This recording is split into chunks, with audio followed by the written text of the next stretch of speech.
Tuloy-tuloy pa rin ang pagkaantala ng humanitarian aid na galing sa United Nations o UN para sa Gaza Strip, bunsod ng patuloy na paglala ng giyera sa pagitan ng Israel at Hamas. Ayon sa datos ng UN, nakaranas ito ng 41% significant delay sa aid deliveries noong nakaraang linggo, kung saan tinanggihan ang karamihan sa mga request na ma-deliver ang kanilang mga tulong.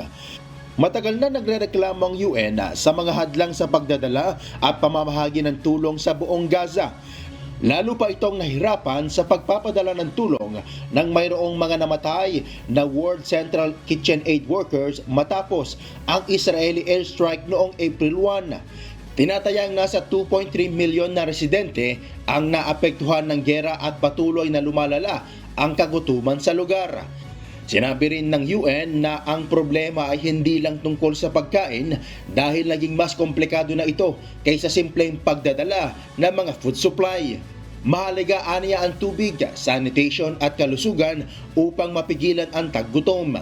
Nagkaroon na ng improvement ang pagpapadala ng humanitarian aid simula nang magkaroon ng giyera, ngunit hindi pa umano ito sapat sa itinagdang target. Chris Fugaban, umahataw sa balita ngayon.